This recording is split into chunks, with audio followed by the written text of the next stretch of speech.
Totto-chan नावाचं एक पुस्तक मी वाचलं होतं, खूप जणांनी वाचलं असेल. अतिशय सुंदर पुस्तक.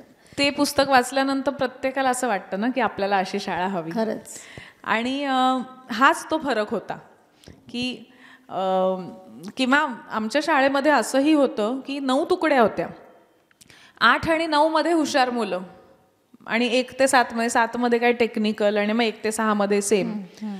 आणि हुशार वर्गाला सगळ्या उत्तम शिक्षिका असायच्या आणि आमच्या इतर वर्गांना नसायच्या. आता त्यावेळेला नाही कळलं, पण आता मला असं वाटतं की हे डिस्क्रिमिनेशन मला नाही आवडलं. म्हणजे माझी शाळा खराब होते असं नाही, शाळेतनं चांगल्या गोष्टी मिळाल्या, पण ही त्यावेळेची शिक्षण पद्धतीच अशी होती की हे डिस्क्रिमिनेशन व्हायचं. आणि का? मूल जन्माला येतं तेव्हा ते कुठल्याही डिस्क्रिमिनेशनच्या अंडर येत नाही. ते मूल म्हणून जन्माला येतं, त्याला आपण कसं वाढवायचं तर आपण त्याला कुठल्याही साच्यात आधीच बांधून ठेवू शकत नाही. त्याला फुलू द्या, त्याला वाढू द्या, मग कळेल ना त्याची दिशा कुठे. त्यांना आधीच सांगितलं की हे 3च मार्ग आहेत, इथे बघायचंच नाही, तर त्या 3 मार्गात काय करणार तो. तर त्यामुळे मला असं खूप वाटत होतं की अशी शाळा असावी. आणि अंधेरीला त्रिधा नावाची शाळा आहे, आता त्यांची अजून एक ब्रँच म्हणजे वेगळ्या नावाने इनोदय म्हणून शाळासुद्धा आहे. तर ही शाळा आहे आणि या शाळेमध्ये फर्स्ट कम फर्स्ट बेसिस आहे. 2च वर्ग असतात आणि 20च मुलं असतात एका वर्गात. त्यामुळे माझा मुलगा 9 महिन्याचा असताना मी फॉर्म भरला होता. आणि कारण मी म्हटलं तसं आधीच ठरलं होतं की मला त्या शाळेत त्याला घालायचं आहे आणि त्याला ॲडमिशन मिळाली. सो या शाळेमध्ये बेसिकली 6वी पर्यंत पुस्तकं नाहीत, परीक्षा नाहीत. म्हणजे मी म्हटलं तसं की इथे मार्कांनी जज केलंच जात नाही. आणि तुम्हाला काय माहिती आहे, म्हणजे 2 गोष्टी असतात. एक म्हणजे तुम्हाला काय माहिती आहे, इन्फॉर्मेशन काय आहे, आणि दुसरी म्हणजे तुमचं नॉलेज काय आहे. या 2 वेगळ्या गोष्टी आहेत. इन्फॉर्मेशन कुठूनही मिळते, गुगलवरनं पण मिळते, पण आतून काय तुम्ही माणूस म्हणून घडताय आणि तुमचं नॉलेज काय आहे ह्याच्यामध्ये खूप तफावत आहे. बरोबर. आणि ही या शाळेमध्ये या गोष्टी होतात. म्हणजे माझा मुलगा रिकामी सॅक घेऊन जातो, अनेकदा त्याच्या सॅकमध्ये फक्त बसमधला डबा असतो, बाकी काही नाही. जड सॅक, कुठलीही प्रोजेक्ट्स जी आईबाबांनी करावी लागतात अशी प्रोजेक्ट्स त्यांना करायला देत नाहीत. त्यांना होमवर्क अनेकदा नसतोच. त्यांच्या पद्धतीने आपण शिकवूही शकत नाही. 2-3 गोष्टी सांगते की त्यांना 3री मध्ये शेतावर नेतात, बी पेरायला शिकवतात, पेरणी करायला शिकवतात. मुलं पेरणी करतात, त्यानंतर पाऊस पडल्यानंतर जे शेत वाढलेलं आहे ते पाहायला नेतात. त्याच्यानंतर धान्य उगवल्यानंतर कापणी करायला नेतात आणि कापणी केल्यानंतर जे धान्य येतं ते त्यांच्या घरी देतात. त्यामुळे त्या मुलांना मातीशी संबंध जोडला जातो, त्यांना ती प्रक्रिया आपसूक कळते, शिकवावी लागत नाही. आणि आपण केलेल्या कष्टातनं मिळणारं अन्न किती गोड लागतं हेही कळतं. दुसरी गोष्ट, त्यांना 7वी किंवा 8वी मध्ये कच्छला नेतात 15 दिवस आणि रोज रात्री त्यांना ॲस्ट्रॉनॉमी शिकवतात. म्हणजे खरं सांगताना मी किती सांगेन मंगळ असा दिसतो, पण तो खरा आकाशात कसा दिसतो त्याची तो कसे, म्हणजे पृथ्वी जशी गोल आहे, जसं आपली सगळ्या ज्या सूर्य म्हणजे भूगोल मुळात जो आहे ते का आहे, त्याने काय होतं, हे सगळं त्यांना प्रत्यक्ष ज्ञान मिळतं त्यातनं. किंवा जेवणाची खूप छान गोष्ट आहे त्यांच्याकडे, रोज डबा द्यायला लागत नाही. आता 20ची 25 मुलं झाली आहेत, प्रत्येक दिवशी एक पालक डबा देतं सगळ्यांसाठी. सो 25 मुलं आणि 2 टीचर यांच्यासाठी माझ्या तारखेला मी डबा देते. ह्याच्या मागे कारण काय आहे, तर एकतर महिन्यातनं एकदा करायचं असतं, त्यामुळे तुम्ही विचारपूर्वक करता आणि निगुतीने करता. रोज करायचं म्हणजे हां हे चल चल चल चल घे घे घे डबा घे जा असं नाही. एक दिवस करायचं तर तुम्ही निगुतीने करता. आणि मुलांना वेगवेगळ्या चवीचं खायची सवय होते. बरोबर. वेगवेगळ्या कल्चरचं खायची सवय होते. आता गुजराती आहेत, मारवाडी आहेत, कोणी ख्रिश्चन आहेत, ते आपापलं देतात.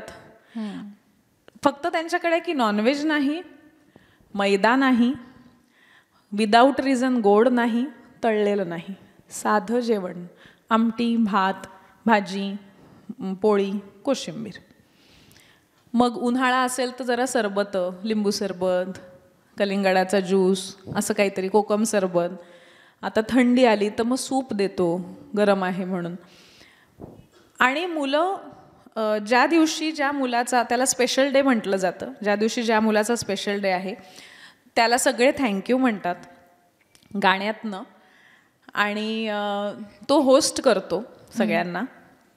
आणि त्यानंतर मुलं जेवल्यानंतर सगळेजण आपापली ताटं स्वतः धुवून ठेवतात.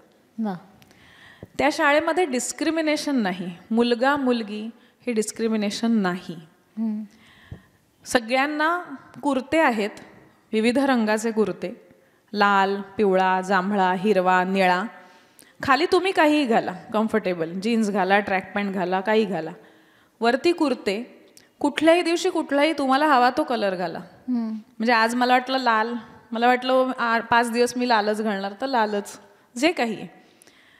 पण हिला पिनाफोर आहे, मला पॅन्ट आहे, म्हणजे ही वेगळी आहे, हा वेगळा आहे, इथूनच सुरुवात थांबवतात. तुम्ही मुलं आहात, आपण म्हणतो मुलं ही देवाघरची फुलं. इतकं सिम्पल साधं आहे ते. आणि त्यामुळे मला असं वाटतं की गणित आत्ता शिकले, ते मेजरमेंट्स शिकले. आत्ताच मागच्या वर्षी माझा मुलगा मेजरमेंट शिकला. तर पहिलं काय, घरात फळ कुठलं आहे ते फळ घ्या. मग ते फळ केवढं आहे तुमच्या हाताच्या, मग हात ह्याला काय म्हणतात, ह्याला वीत म्हणतात, ह्याला काय म्हणतात, असं एक एक. तुमचा तुम्ही झोपता तो पलंग केवढा आहे, तुमच्या आईचा हात केवढा आहे, तुमचा हात केवढा आहे, बाबाचा हात केवढा आहे, असं करत करत त्यांना मेजरमेंट शिकवली. आत्ता भूगोल शिकवतायत, डिरेक्शन शिकवतायत, तर त्यांना आधी वर्गातच चालायला शिकवलं, लेफ्ट राईट. आता एक छोटी टूर शाळेभोवती चालत केली. मग तुम्ही लक्षात ठेवा, लेफ्ट घेतलं तिथे काय होतं, राईट घेतलं तिथे काय होतं, मग कसं लक्षात ठेवायचं, काय बघायचं. मला असं वाटतं की त्याला कळलंच नाही आहे तो हे शिकलाय. आता जाऊन किती मी चाललो, किती पावलं चाललो आणि त्या कोपऱ्यावर काय होतं हे लिहिलं की मला 2 मार्क मिळणार आहेत, त्यामुळे मला पाठ करायचं आहे, असं नाही आहे. त्याच्यातली मजा घेऊन ते लक्षात राहणार आहे. ही जी मजा आहे ना शिकण्यातली, ती मजा नाही मिळाली, मला नाही मिळाली, माझ्या लहानपणी नाही मिळाली. त्यामुळे मला आज गणित, भूगोल, किती इवन मराठी, संस्कृत, मला नाही कविता पाठ आहेत ज्या शाळेत होत्या. आता म्हणून दाखवतात काही काही जण ही कविता पाठ आहे, मला नाही आहे पाठ, कारण माझ्या इथे ती गेलीच नाही. आणि कदाचित इथे गेली असेल तेवढ्यापुरती, इथे पोहोचली नाही. इथे पोहोचणं महत्वाचं आहे ना. मग मिळू देत ना कमी मार्क, काय फरक पडतोय. लक्षात आहेत का तुम्हाला 9वी मध्ये किती मार्क मिळाले होते युनिट टेस्टला, काय फरक पडलाय आयुष्यात. तर मला ते वाटतं की त्यामुळे माझं अगदी मत होतं की शाळा मला, कारण शाळा घडवते तुम्हाला, आयुष्यभर तुमचा बेस तयार करते. आणि तो आनंद, म्हणजे आज उलट झालं की मध्ये असं काहीतरी चाललं होतं की आपल्याला कदाचित शाळा बदलावी लागेल का, तर मग 7वी नंतर बदलूया. पहिली परीक्षेची, 7वीत परीक्षा सुरू होते त्यांना, पहिली परीक्षा कळू दे मग शाळा बदलूया. तर तो म्हणाला तुम्ही काही करा, मी शाळा नाही बदलणार. किंवा माझा मुलगा सकाळी जर मी शूटिंगवरनं उशिरा आले आणि त्याला एक 10 मिनिटं उठून उठला नाही आणि मी पण झोपले, तोही झोपला आणि शाळा बुडली, तर तो चिडतो माझ्यावर की माझी शाळा का बुडली. म्हणजे त्याला शाळेत जायचं असतं. आणि मला असं वाटतं की हा किती पॉझिटिव्ह छान प्रकार आहे. किंवा गंमत म्हणून ज्युनियर, सिनियर आणि नर्सरी, ज्युनियरची 6 मुलं, सिनियरची 6 मुलं, नर्सरीची 6 मुलं, असा एक वर्ग असतो. ते 3ही वर्ष सेम गोष्टी शिकतात. रिदम महत्वाचा असतो तुमच्या आयुष्यातला, तो रिदम लावतात तुम्हाला. बरोबर तुम्ही जेव्हा सिनियरमध्ये जाता तेव्हा तुम्हाला काही गोष्टींचा कंटाळा येतो आणि you are ready to move into primary. मला कळलंच नाही, म्हणजे ज्युनियरमधलंच येत नव्हतं तेवढ्यात मी सिनियरमध्ये गेले, सिनियरमधलं येत नव्हतं तेवढ्यात पहिलीत गेले. म्हणजे पायलपच एवढा होता की ते काही आपण कॅचच नाही करू शकलो. तर नाही, म्हणजे लहान मुलं मोठ्यांना बघून शिकतात, मोठी मुलं लहानांची काळजी घेतात. बटन लावायला शिकवतात, लहान मुलांचं बटन, लहान मुलांच्या ह्याचं बटन लावा असं मोठ्यांना शिकवतात. काय आहे बटन लावणं आहे, पण तुमचे हात कसे चालतात. पण ह्या हात कसे चालायचे म्हणून तुम्हाला ज्युनियर KG मध्ये 15 लाईन्स लिहायला नाही सांगत, तुम्हाला बटन लावायला सांगतात. दिवाळी आली की सगळं वर्ग साफ करतात मुलं, सजवतात. खूप छोट्या छोट्या गोष्टींमधनं. म्हणजे मुळात फिलॉसॉफीच खूप वेगळी आहे. स्टायनर स्कूल आहे ते, वॉल्ड्रॉफ फिलॉसॉफी त्याला म्हणतात. तर मला अशी शाळा, म्हणजे मी म्हटलं तसं की जिथे तो जे शिकलाय ते त्याला आयुष्यभर पुरेल आणि त्यातली मजा त्याला घेता येईल अशी शाळा हवी. आणि म्हणून ती शाळा मी निवडली. आणि म्हणून ते मी खूप आधीपासून ठरवलं होतं. किंवा कदाचित माझ्या लहानपणीचा अनुभव जो होता. आता यामध्ये सुद्धा सांगेन की मी पेरेंटिंग कोर्स केला. माझा मुलगा झाला तेव्हा मी आणि माझ्या नवऱ्याने पेरेंटिंग कोर्स केला. तर माझा एक मित्र मला म्हणाला, काय पेरेंटिंग कोर्स तुझ्या आईने केला होता का? तर मी म्हटलं नाही, नव्हता केला, पण कदाचित केला असता तर मला फायदा झाला असता.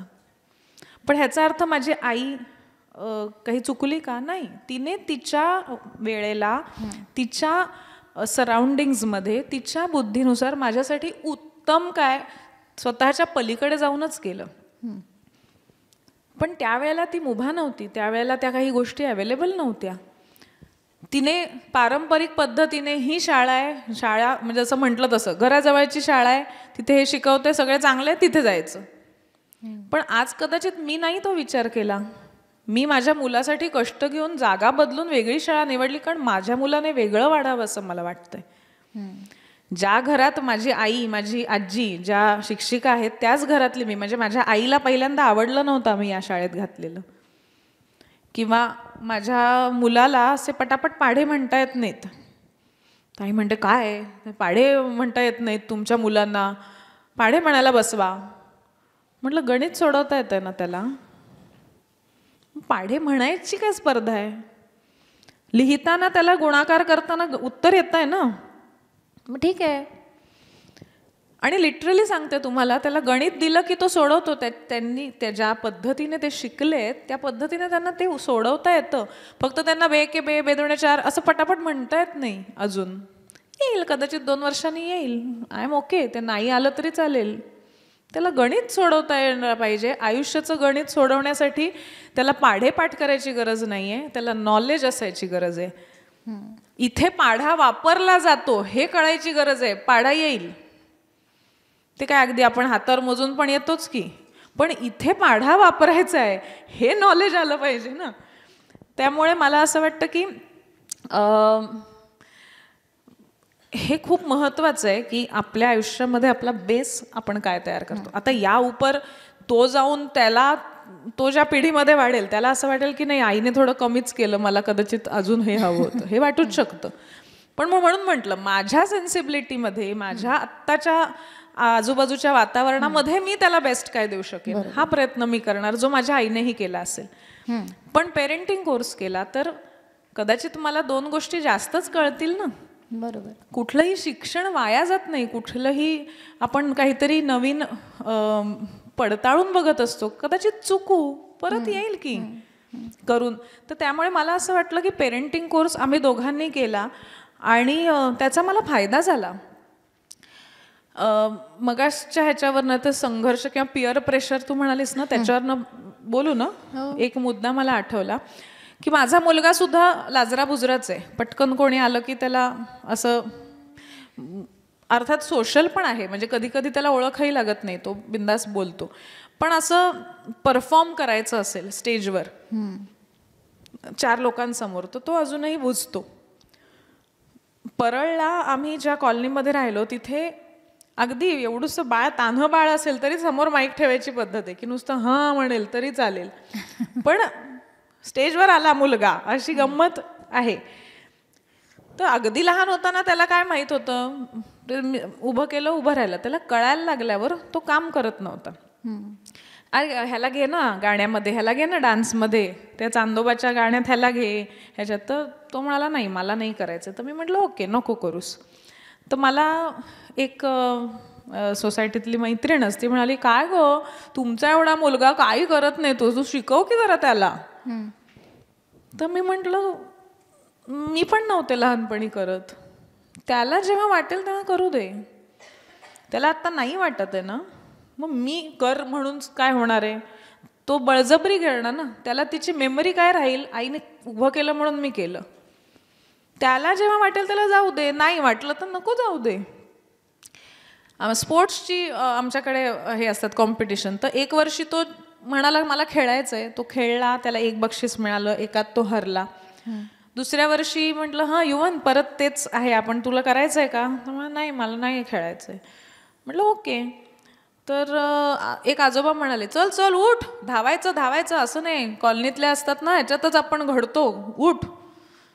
तर तो म्हणाला, माझ्याकडे असं बघितलं त्याने. तर मी त्या आजोबांना म्हटलं आजोबा कॉलनीतलाच आहे ना, मागच्या वर्षी जिंकला, यावर्षी नाही करायचं आहे, पुढच्या वर्षी खेळेल परत, एवढं काय, आत्ता नाही ना खेळायचं आहे त्याला. अगं असं नाही, मुलांना आपण हे करायला लागतं. म्हटलं हो, म्हणून मुलांना आत्ता काय हवं हे पण समजून घ्यायला लागतं. त्या वर्षी त्याला नाही खेळायचं आहे. स्पर्धा चालू असताना मी आणि तो बाजूला डोंगर करत बसलो होतो. मी त्याच्याबरोबर डोंगर करायला बसले कारण मला डोंगर नव्हता करायचा. त्याला एकटं वाटलं असतं आणि त्याला असं वाटलं असतं की हे सगळेजण माझ्याकडनं अपेक्षा करतायत की मी धावायला पाहिजे, पण मला नाही धावायचं आहे. तर आय एम विथ यू, तुझा जो डिसिजन आहे त्याच्यासाठी मी तुझ्याबरोबर आहे. तुला आत्ता डोंगर करायचं आहे पण डोंगर करूया. सगळे स्पर्धेत धावतायत म्हणून तू धावायला पाहिजेस का, नाही. तुला काय वाटतंय ते तू कर. तुला वाटतंय मला झोपायचंय, तू झोप, पण तुला स्पर्धेत नाही उतरायचं, तू नको उतरूस. हा मोकळेपणा जर आपण मुलांना दिला नाही तर ते स्वतःला बांधून टाकतील. आणि मला त्याने ते बांधलेलं नको आहे, कारण पुढचं आयुष्यामध्ये त्याला ते करावंच लागणार आहे. पण ते करण्यासाठीची ताकद त्याला आत्ता मिळाली पाहिजे. बरोबर. सो हे खूप गरजेचं आहे की शाळेमध्ये एक मी घातलंय एका, तिथे तो छान शिकतोय आणि घरी येऊन मी काहीतरी वेगळंच करते, तर नाही, घरी येऊन सुद्धा मी तीच फिलॉसॉफी फॉलो केली पाहिजे. आज आमच्या घरी तिघं जण आम्ही राहतो, आम्ही तिघही जण जेवल्यानंतर आपापलं ताट धुवून ठेवतो की नाही, ही सवय डिस्क्रिमिनेशन नाही तर मग ते कुठेच नाही. लॉकडाऊनमध्ये मी झाडू काढायचे, नवरा लादी पुसायचा, मी स्वयंपाक केला तर तो कपडे वाळत घालायचा. कारण इट इज आवर होम, आपलं घर आहे, आपली रिस्पॉन्सिबिलिटी हे घर चांगलं ठेवण्याची. आणि हे नवीन पिढीला शिकवणं अत्यंत गरजेचं आहे. कारण आपलं कंडिशनिंगच असं आहे की मुली घरातली कामं करतात, आता बाहेर पडलेत पण घरातली कामं त्यांनीच करायची, हे कंडिशनिंग आहे. ते आता बदलायला पाहिजे. बरोबर. आपण नाही बदलू शकतो, आपल्या पुढच्या पिढीने तर बदलायला हवं. आणि त्यामुळे ज्या गोष्टी मी बाहेर येतं इथे खूप बोलले आणि घरी जाऊन मी तेच केलं तर काय उपयोग आहे. त्यामुळे मी ते आत्मसात करायला पाहिजे आणि ते करण्याचा प्रयत्न म्हणून पेरेंटिंग कोर्स केला, समजून घेण्याचा प्रयत्न केला की मुलाला आत्ता काय हवं आहे. अनेकदा आपण असं म्हणतो की मुलगा चिडचिड करतो, मुलगी चिडचिड करते आणि काय आहे तुझं, जाऊन बस. तर तुम्हाला माहिती आहे का, एक खूप छान गोष्ट मी शिकले पेरेंटिंगमध्ये की मुलगा जर खट्टू होऊन बसलाय, म्हणजे एक शांत बसलाय, तो रुसलाय, तो चिडलाय का त्याला वाईट वाटतंय. आता तुम्ही जर तो रुसला असताना म्हणता काय रे चिडलायस, तर त्याचं काय उत्तर येईल, नाही चिडलोय मी. तो जर रुसला असेल आणि तुम्ही तो जर चिडला असेल आणि तुम्ही काय रुसायला काय झालं, रुसलो नाही मी चिडलोय. बोलणारा बोलेल, न बोलणारा गप्प बसेल. तुम्ही त्यांचं इमोशन ॲक्नॉलेज करणं हे फार महत्त्वाचं आहे. म्हणजे मी तुम्हाला सांगते, मी युवन कधी बसला असेल आणि मला कळलंय की ह्याला बहुतेक भूक लागली, तर काय नाही भूक लागली म्हणून होतीये चिडचिड असं म्हटलं तर नाही आवडत मुलांना. त्याच्याऐवजी मला ना खूप भूक लागली आहे युवन, मी हे खाणार आहे, तुला हवं आहे, तू पण खातोस का, हे मस्त झालंय, किंवा ॲक्च्युली ना मला सकाळपासून इतकी चिडचिड होत होती, आत्ता मला खाल्ल्यावर बरं वाटलं, असं मी जर त्याला म्हटलं तर त्याला जाणवतं की हा कदाचित मला पण भूक लागली आहे. मग तो पण खायला बसतो आणि मग तो खाल्ल्यावर शांत होतो. खूप छोटी गोष्ट आहे ना. आता असं होतं की तो मला जे बघेल वागताना तेच तो त्याच्या मुलांशी वागणार आहे. मी जर त्याला आत्ता समजून घेतलं तर त्याला असं वाटेल की हा माझ्या मुलांना मी समजलं पाहिजे. नाही तर तो पण आपल्या मुलाला सेम वाक्य म्हणतो ना आपण, अगदी आईसारखी आहे. ते हे तसं आहे. चांगल्या गोष्टी घ्यायच्याच असतात आणि असंही नाही आहे हे सगळं करताना आपलाही पेशन्स संपतो. पण मी त्यावेळेला त्याला सांगते की आता माझं चिडचिड झाली आहे, तू 5 मिनटं माझ्याशी बोलू नको, ना तर मी काहीतरी वेडं बोलेन, मला माझी स्पेस हवी आहे, तू जा. किंवा अजून एक गोष्ट मी पाळली ते म्हणजे खरं बोलण्याची. मी खोटं नाही बोलत त्याच्याशी. तो 6 महिन्याचा असताना मी सुरू केलं काम परत. तर मी प्रयोगाला जाताना त्याला कानात सांगून जायचं की मी नाटकाच्या प्रयोगाला जाते, येते. किंवा आजही मी मैत्रिणींबरोबर जेवायला गेले तरी मी त्याला असं सांगत नाही मी जरा माझं काम आहे जरा, असं नाही सांगत. मी मैत्रिणींबरोबर जेवायला जाते, मला पण यायचं आहे, तू तुझ्या मित्रांबरोबर आपण करू ट्रिप प्लॅन, ही माझी वेळ आहे, माझ्या वेळेमध्ये मलासुद्धा माझी वेळ लागते, मला माझ्या मैत्रिणींना भेटायचं आहे आणि तिथे तुझ्या मित्रांमध्ये मी येऊ का क्रिकेट खेळायला. तुला असं म्हणजे आई काय आहे तू बोर करतेस असं म्हणशील ना, तसं मला आता तू बोर नको करूस, मला माझी वेळ एन्जॉय करू दे.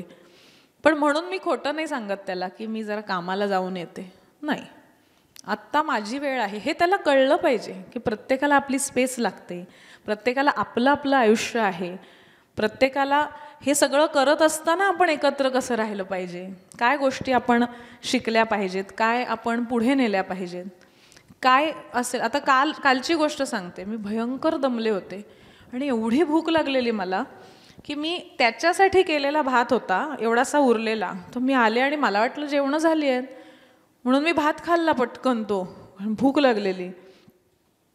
आणि हा आंघोळ करून जस्ट बाहेर आला आणि म्हणाला बाबा मला भात दे. म्हटलं कुठला, मी खाल्ला म्हटलं. तर त्याला रडूच आलं एकदम. माझं बाबा कशाला खाल्लंस. तो म्हणाला की तर मी माझं जेवण झालं, त्याला परत मी भात तो केला, त्याला म्हटलं 5 मिनटं दे मला, केला, मी त्याला खायला दिला आणि खाल्ल्यानंतर तो मला येऊन म्हणाला आई मला ना खूप भूक लागली म्हणून रडू आलं.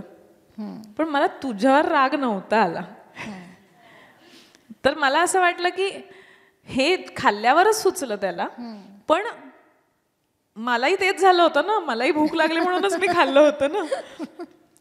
पण हे त्याला सुचून त्याला मला येऊन सांगावंसं वाटलं, ही किती गोड गोष्ट आहे. म्हणजे आत्ताही मला सांगताना डोळ्यात पाणी आलं, काल तर आलंच. पण ही जाण आहे ना, मी मगाशी म्हटलं ते की हे भान आहे ना की हो आईने खाल्ला भात, मला आत्ता राग आला कारण मला भूक लागली आहे, पण ते खाल्ल्यावर त्याला जाणवलं ना की आईला वाईट वाटलं असेल तर आई मी तुझ्यावर नाही चिडलोय, मला भूक लागली म्हणून रडू आलं. मी म्हणाले तसं की त्याने इमोशन एक्नॉलेज केलं, मला काय वाटलं ते आणि स्वतःला काय वाटलं ते. बरोबर. हे कदाचित मी लहानपणापासून त्याच्याबरोबर वागले म्हणून इथपर्यंत तो आला असेल. आणि म्हणून कुठल्याही वयामध्ये काहीही नवीन आणि चांगलं शिकायला मिळालं आणि जर त्यामुळे आपण आपल्यामध्ये बदल करून काहीतरी चांगलं उत्पन्न करू शकलो तर काय हरकत आहे. बरोबर, खरं. म्हणून माझी आजी प्राध्यापिका होती, तिने सांगितलेलं बरोबर आहे तर नाही, ते तेव्हा बरोबर असेल, आज वेगळं आहे काहीतरी बरोबर आणि उद्या अजून वेगळं असणार आहे. खरंय खरंय. सो भान असणं महत्वाचं आहे सगळ्या गोष्टींचं. नक्कीच. म्हणजे कधी कधी मी सुद्धा जेव्हा आदिनाथला विचारते की आता आदिनाथ मी तुला ओरडू का, तेव्हा माझंच मला इतकं हसायला येते की काय प्रश्न आपण म्हणजे संयम संपत येऊन असं कडेलोटाच्या ह्याच्यात असतो आपण की आता चढणार आहे आपला आवाज, तेव्हाही एक शेवटचा प्रयत्न की आता ओरडू का तुला, हे सुद्धा आपण आधी विचारावंसं आपल्याला वाटतं. ह्याचीच मला एक गंमत वाटत असते. आणि असंही होतं की जसं तू म्हणतेस की स्पेस तू U1ला देतेस किंवा द्यायला पाहिजे. तसं माझी एक मैत्रीण आहे, तिचं असं की कुठलाही नवीन कोर्स किंवा शाळेत ही ॲक्टिव्हिटी, हां तू जायला पाहिजे, हे नवीन आहे, हां नाही इथे आहे नाही, म्हणजे मलाच थकायला होतं. बाप रे, की हा मुलगा काय काय करणार. मी तिला शेवटी सांगितलं, शांत जरा, तो खूप लहान आहे. म्हणजे मला दया यायला लागली त्याची, की नको तू एवढ्या ॲक्टिव्हिटी, तू खेळायला पाठव पाहिजेत आमच्याकडे त्याला, पण तू एवढ्या सगळ्या, तो रोबोटिक्समध्ये हे आहे, अमुक आहे, तमुक आहे, सगळं छान आहे, पण तो दमतोय ना.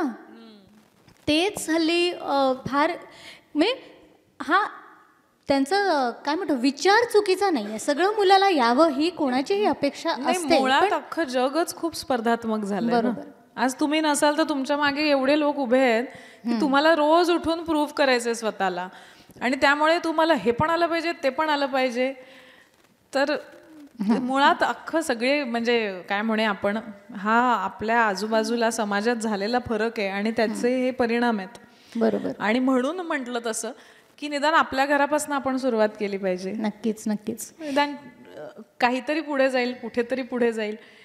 आता काय आजूबाजूला हेच चाललंय, काय करणार असं म्हटलं तर काहीच नाही करू शकत आपण. बरोबर.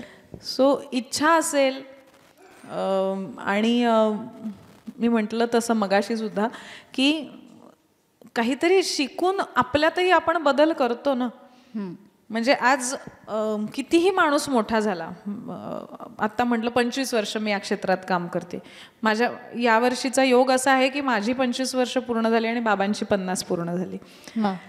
तर बाबा मला अनेक गोष्टी आजकालच्या विचारतात, अगं ह्याचा फोन आला होता, त्याने हे पाठवायला सांगितलंय, कसं करायचं. पण आज 75ला पण त्यांची ही वृत्ती आहे ना की मला काहीतरी शिकायचं आहे किंवा हे काहीतरी वेगळं आहे. हां, किंवा ते परवाचा माझा एपिसोड बघून त्यांनी मला असा रडत फोन केला की मी वेगळा केला असता, हा मी वेगळा विचार केला होता, पण तू केल्यावर मला असं जाणवलं की असंही होऊ शकतो. हा, हे बाबांनी माझं कौतुक केलं नाही, बाबांमधल्या कलाकाराला आज 75ला हे वाटलं की आपण काहीतरी वेगळं करू शकतो. म्हणजे त्यांच्यामध्ये किती हावरटपणा आहे, आणि तो हावरटपणा असतो म्हणूनच आपण तग धरून असतो किंवा काहीतरी पुढे जात असतो. बरोबर. म्हणजे अमिताभ बच्चन का आपण म्हणतो, तो हावरट आहे म्हणून तो आज 80व्या वर्षी रोजचं 25,000चं इंजेक्शन घेऊन 4 गोळ्या घेऊन तो आज उभा आहे. का तर तो एक हे आहे, म्हणजे आपल्याला आलं हे नाहीये, आपल्याला अजून शिकायचंय, आपल्याला अजून करायचंय, ही इच्छा आहे. बरोबर. वेळेकडे माझं पूर्ण लक्ष आहे. उशिरा मुलाखत सुरू झाले, त्याच्यामुळे अजून 5 ते 10 मिनिटांनी आपला कार्यक्रम संपणार आहे. तर काही शेवटच्या प्रश्नांकडे येते की आता तू या क्षेत्रात म्हणजे सेलिब्रिटी पेरेंट म्हणूनच आज तू इथे आहेस. तर तुझा अभिनय तुझ्या घरीही बघितला जातो, टी व्हीवर तू दिसत असतेस, नाटकांमधून तू दिसत असतेस, हे सगळं सुद्धा U1 बघत असतो तुझा मुलगा. तेव्हा त्याची काय त्याच्यावर रिॲक्शन असते, किंवा त्याला तू एक आई म्हणून असं काही वेगळं या सगळ्याबद्दल वाटतं का? हो, आमच्या घरी आहे तो एक प्रॉब्लेमच आहे, कारण सासरे, आई वडील, बहिणी, आम्ही सगळेच या क्षेत्रात आहेत. आणि आजूबाजूला आमचे मित्रमैत्रिणीही या क्षेत्रातले असतात, त्यामुळे सतत या लोकांमध्ये वावरणं होतं. पण या क्षेत्रामध्ये काम करताना ना आईबाबांकडे बघून आम्ही एक शिकलो की तुम्ही कलाकार म्हणून काय आहात ही एक गोष्ट, आणि तुमचा वावर काय आहे समाजातला ही दुसरी गोष्ट. या दोन्ही गोष्टी महत्त्वाच्या आहेत. आणि त्यामुळे ज्या वेळेला आम्ही काम करतो, आता U1 झाल्यापासून मी जी 3 नाटकं केली, ती कुठलीच नाटकं त्याने पाहावी अशी नव्हती, त्यामुळे मी त्याला कुठल्याही नाटकाला नेलं नाही. पण मी मग अशी म्हटलं तसं की एक गोष्ट मी फॉलो करते. तर माझ्या आईने असे दौरे केलेले आहेत, म्हणजे बॅरिस्टर नाटक जेव्हा होतं तेव्हा माझी बहीण अगदी काही महिन्यांची होती, 6 महिन्यांची वगैरे. तर बॅरिस्टर नाटकामध्ये पहिल्या अंकामध्ये माझे बाबा स्टेजवर असायचे आणि चंद्रकांत गोखले हे स्टेजवर नसायचे. पहिल्या अंकात त्यांना काम नव्हतं, आणि पहिल्या अंकाच्या शेवटी माझ्या बाबांचा मृत्यू व्हायचा आणि नंतर चंद्रकांत गोखलेंची एंट्री व्हायची. तर पहिला अंक चंद्रकांत गोखले माझ्या बहिणीला मांडीवर घेऊन बसायचे, आणि दुसऱ्या अंकामध्ये बाबांची एक्झिट झाली की बाबा मांडीवर घेऊन बसायचे आणि आई अख्खा वेळ स्टेजवर असायची. तर अशी कामं केलेली आहेत आणि मला हे खूप असं एक छान पण वाटतं की मी जेव्हा नाटक केलं पहिलं माझा मूल झाल्यानंतर, तेव्हा मीही त्याला असं तालमीला घेऊन जायचे. अशाच हॉलमध्ये तालीम असायची, त्या सतरंजीवर खेळत ठेवायचे. माझा सीन चालू असताना बाकी त्याच्याशी खेळायचे. भूक लागली की दूध पाजायचे, परत रिहर्सल करायचे. सो अशीच या आमच्या क्षेत्रातल्या मुलांची वाढ अशीच होते. ह्याच्या घरी जा, त्याच्या घरी जा, थोडा वेळ या काकूकडे जा. तर ती एक तर सवय त्याला लागलीच लहानपणापासनं. दुसरी गोष्ट, कधीही मी म्हटलं तसं मी खोटं बोलत नाही, मी खरं सांगून जाते. तसं मी त्याला सांगितलं होतं की ही नाटकं तू नाही बघू शकत, ही मोठ्यांची आहेत. त्यामुळे त्याला मी नाटकाला कधी नेलं नाही. आता तुमची मुलगी काय करते टी व्हीवरच लागते, त्याच्यामुळे ती दिसते. पण तरीही मी त्याला, जेव्हा मला माहीत असतं की हे 2 एपिसोड खूपच व्हायलन्स आहे, तर त्याला सांगते की हे नको पाहूस, किंवा रात्रीचे पाहू नकोस, तू दुपारी शाळेतनं आल्यावर पहा, कारण रात्रीचं हे बघून झोपणं हे काही फार उचित नाही म्हणून. सो हे सांगायचा प्रयत्न करते. मुळात आमच्या घरी केबल नाही आहे. सो आम्ही जे बघायचं आहे ते त्यावेळेला लावून बघतो. एक चालू आहे टी व्ही असं आमच्याकडे होतं नाही. शाळेमुळे आम्ही काही गोष्टी पाळलेल्या आहेत की कार्टून कॅरेक्टर्स आमच्या शाळेमध्ये अलाउड नाही आहेत. तर ह्या गोष्टी आम्ही खूप पाळतो. म्हणजे कपड्यांवर, बॅगवर सुद्धा कार्टून कॅरेक्टर्स नाहीत. त्याच्यामध्ये मुद्दा असा आहे की त्यांना मटेरियल देतात, म्हणजे ब्लॉक्स द्या, क्लॉथ द्या, की ज्याचं ते काहीतरी बनवतील. तुम्ही जर त्यांना उठून गाडी दिलीत तर ती गाडीच असते ना, त्या गाडीचं दुसरं काही होऊ शकत नाही.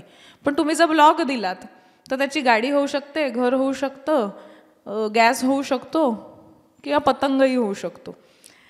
क्लॉथ दिलं तर लेट देम क्रिएट. आणि म्हणूनच की दुसऱ्यांनी क्रिएट केलेलं आधीच बघून त्यांचं क्रिएशन किंवा त्यांचं इमॅजिनेशन कमी होऊ नये म्हणून त्यांना क्रिएट करू दे. सो ह्या गोष्टी मी सांभाळते. म्हणजे जरी बाहेर गेले तरी मग त्यांच्यासाठी मी पेंटिंगचं हे घेऊन जाते की तू काय बघितलंयस ते पेंट कर, काही पाहिलंस तर ते लिही. आता आम्ही एका सफारीला गेलो तर आम्ही स्नेक्स बघितले खूप, आणि जंगलात जाऊन बघितले. तर साधारण 6-7 प्रकारचे स्नेक्स बघितले. म्हणजे त्यांची नावं त्याला सगळी आता त्यामुळे पाठ आहेत, ते कसे दिसतात त्याची चित्र काढली. सो ह्या गोष्टी त्याला करायला लावतो की. आणि शूटिंगच्या वेळा त्याला आता थोड्याशा अंगवळणी पडल्या आहेत, कारण मुळात शूटिंगच्या वेळा हाच एक मोठा प्रॉब्लेम असतो. पण मी आणि अभिजित साधारण अंदाज घेतो की मला आज उशीर होणार आहे तर तू वेळेत घरी ये. हे प्रयत्न आम्ही करतो. आणि शेवटी हेल्प लागतेच. आई आहेच, सासरे असतात, किंवा मुलगी आहे त्याला सांभाळायला. पण आमचं लक्ष असतं, असं नाही की आहे तर आहे. बरोबर. पण वेळ सोडली तर बाकी त्याला हे म्हणजे हे असं आत्ता त्याचं वय असं आलंय की त्याला ते कळायला लागलंय की आई म्हणजे हाच त्याच्यात होता ना, असं भेटला समज कोणी तर हाच त्या नाटकात होता ना, आणि मला माहिती आहे तो वगैरे, असं हे आत्ता जरा एक यायला लागलंय त्याला. त्यामुळे तो विचारतो की हा तुझा फ्रेंड आहे ना. म्हटलं नाही, मी काम करते त्याच्याबरोबर, म्हणजे तो माझा फ्रेंड आहे असं नाही. सो हे त्याला थोडंसं आता सांगायची वेळ आली आहे की काय खरं आहे, कसं असतं, की हे नाही हे खोटं आहे. आई तू स्वतः गन घेतलीस. म्हटलं हो ती खोटी, पण तू म्हणालीस ती खरी आहे आणि त्याच्यात गोळ्या खोट्या आहेत. म्हटलं हो ती गन खरी आहे पण ती जुनी झाली आहे, त्यामुळे आता त्याचा उपयोग नाही, आणि त्याच्यामध्ये गोळ्या खोट्या असतात. पण हे सांगायला आता हवंय त्याला की हे खोटं आहे आणि हे खरं आहे. सुरुवातीला लहान होता तेव्हा निभावून नेलं, पण आता त्याचं वय वाढतंय तर कदाचित हे आम्हाला सांगायला लागेल. बरोबर. किंवा त्याचबरोबर फक्त हेच क्षेत्र आणि ह्याच गोष्टी आहेत असं नाही, इतर गोष्टीही आहेत, ह्याची सतत मध्ये मध्ये जाणीव करून द्यायला लागते. कारण म्हणजे आजच मी त्याला म्हटलं की अर्चना मावशी आहे, तर हां म्हणजे अर्चना मावशी म्हणजे ती गाते ती ना, तर मग म्हणजे ती जणू मला माहितीच आहे सगळं असं हे जे असतं ना. मग आज कोण आहे तुझ्याबरोबर? हा तो हे करतो ना. हो पण ह्याच्या व्यतिरिक्त हा शास्त्रज्ञ आहे, हा कूक आहे, हा व्यायामशाळेत शिकवतो, हे सुद्धा त्याला माहिती असलं पाहिजे की त्याच्या पलीकडेही जग आहे, त्याच्या पलीकडे सुद्धा बऱ्याच गोष्टी आहेत करायला. तर ह्याचं, आणि मी म्हटलं तसं की अनेक गोष्टी ना कराव्या लागत नाही, कारण मी शाळा अशी निवडली आहे की मला ते करायची वेळ येत नाही. हम्म, हम्म. की त्याचं मुळातच त्याला म्हणजे माझ्यापेक्षा स्पोर्ट्स विषयी त्याला जास्त माहिती आहे, माझ्यापेक्षा त्याला पेंटिंग, कलर, जंगल, प्राणी ह्यांच्याविषयी खूप नॉलेज आहे. हम्म. आणि ते मी नाही दिलंय त्याला, शाळेतून आजूबाजूला पाहूनच आलेलं आहे. तर मुळात काय खरं काय खोटं हे सांगणं, वेळेचं नियोजन करणं हे मात्र होतं, कठीण होतं. बरोबर. आणि कधी कधी त्रासदायकही होतं, नकोही वाटतं, पण शेवटी कुठलंही क्षेत्र असेल तुम्हाला काही गोष्टी कराव्याच लागतात. नक्कीच. आणि तेव्हा जर तुम्हाला अर्थातच तुमच्या कुटुंबाची मदत असेल तर त्या गोष्टीत आपण क्लॅरिटी ठेवणं खूप महत्वाचं आहे. तर ती क्लॅरिटी ठेवणं हे आम्ही कायम पाळलंय.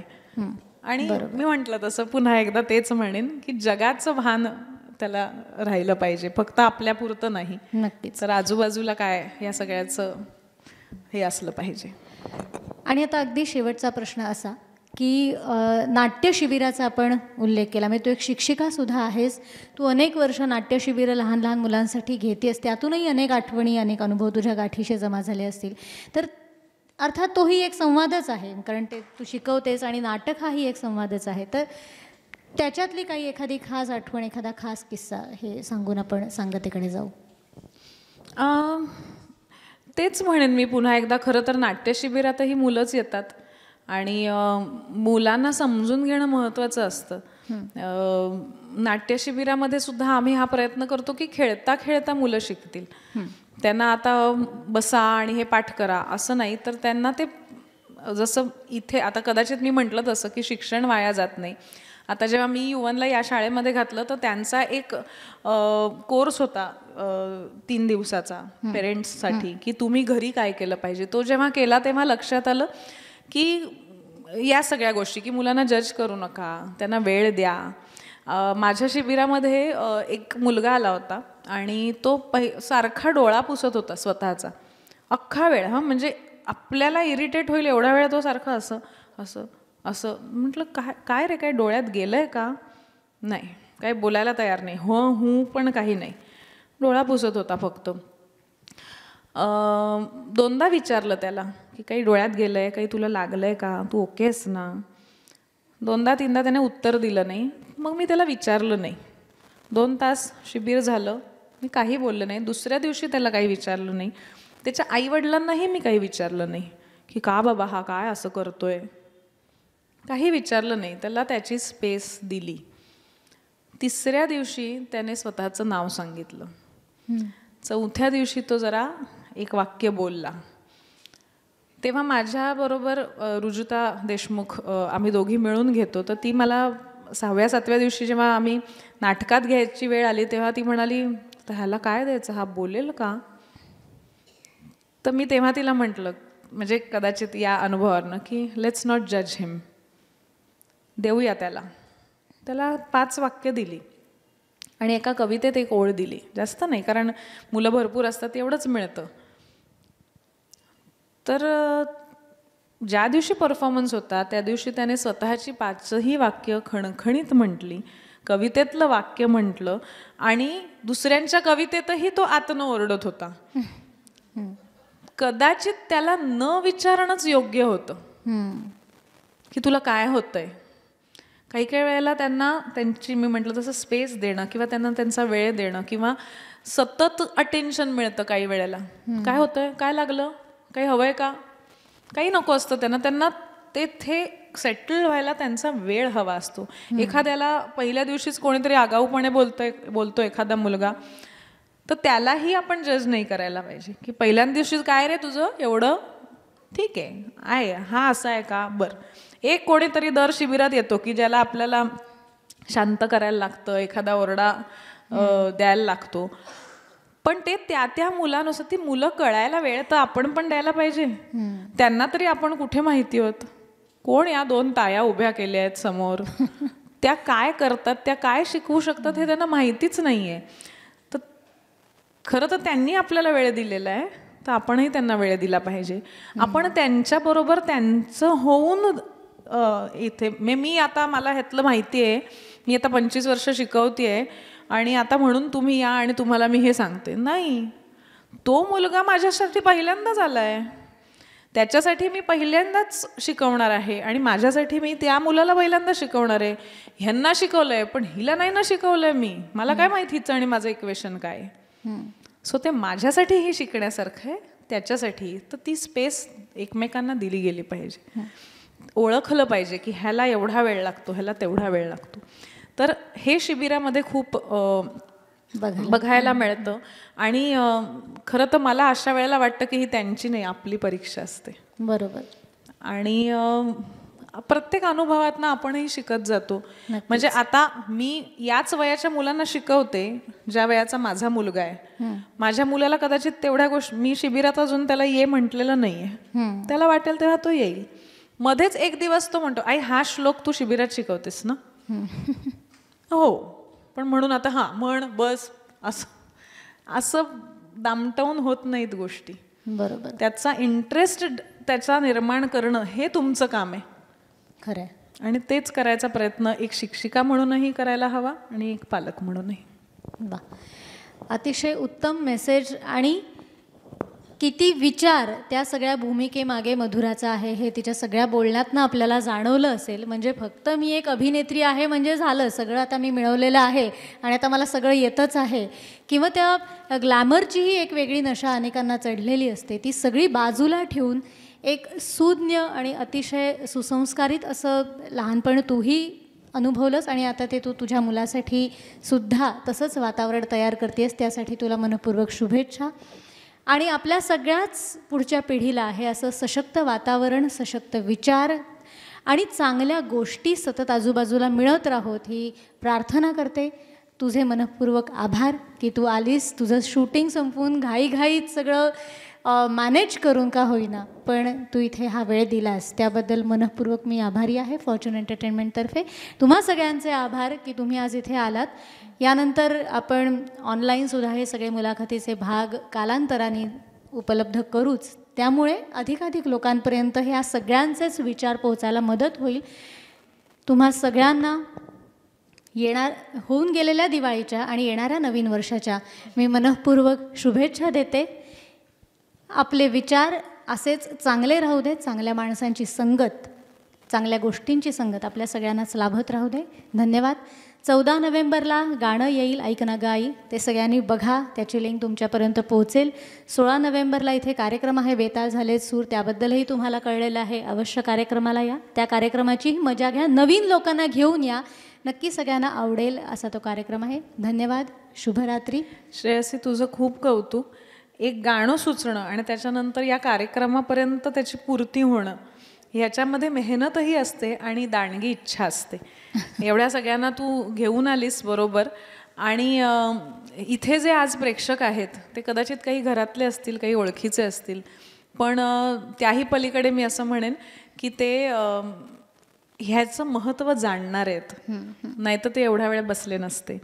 आणि हे महत्त्व जेव्हा आपण जाणतो तेव्हाच ते पुढे अजून काही जणांपर्यंत पोहोचतं. आणि अशा पद्धतीनेच ती माळ गुंफली जाते.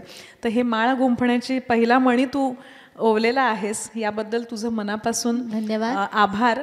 कारण असे कार्यक्रम होत राहणं ही काळाची आणि माणसाची गरज. बरोबर. आणि ह्याच्यामध्ये आज एक मी महत्त्वपूर्ण गोष्ट तुम्हाला सगळ्यांना सांगते, ती म्हणजे की ठीक आहे सगळी मेहनत झाली, हे सगळा कार्यक्रम झाला वगैरे छान, पण जेव्हा या गाण्याबद्दल अर्थात त्याच्यात जे कलाकार आहेत त्यांच्याशी बोलणं होत असतं आणि अर्चनासुद्धा ही अतिशय एक चांगला विचार करणारी अशी व्यक्ती आहे. तिच्याशी जेव्हा मी या गाण्याबद्दल बोलत होते की असं असं करायचं आहे आपल्याला वगैरे, तेव्हा ती म्हणाली की हां पण मग असं त्याबद्दल अजून आपल्याला काहीतरी छान करता येईल का, म्हणजे काय मुलांना आणि पालकांना तू हा विषय घेतला आहे संवाद, तर काय देता येईल अजून. आणि या सगळ्या बोलण्यातून हे सुचत गेलं की अशा तज्ज्ञ मंडळींना आपण बोलवूया आणि मग वेगवेगळी क्षेत्र, म्हणजे केवळ मानसोपचार तज्ज्ञ नाही तर वेगवेगळ्या अँगलनी या संवादावर विचार व्हायला पाहिजे, म्हणून मग ही 6 क्षेत्र निवडली आणि त्यातल्या व्यक्ती. त्याच्यामुळे मला असं वाटतं की मी अर्चनाला धन्यवाद द्यायला पाहिजेत की तिचंही हे सुचण्यामध्ये तितकाच मोलाचा वाटा आहे. मी सुद्धा तिच्यामुळेच आलेली आहे. म्हणजे आपण एकत्र कार्यक्रम केला पण तिच्या फोनमुळेच मिळाली आहे. वाढदिवस पण आहे आज तुझा, त्यामुळे प्रेमाने छान जीते रहो ना. आप जीते रहो. Happy birthday. धन्यवाद सगळ्यांना. शुभरात्री. धन्यवाद.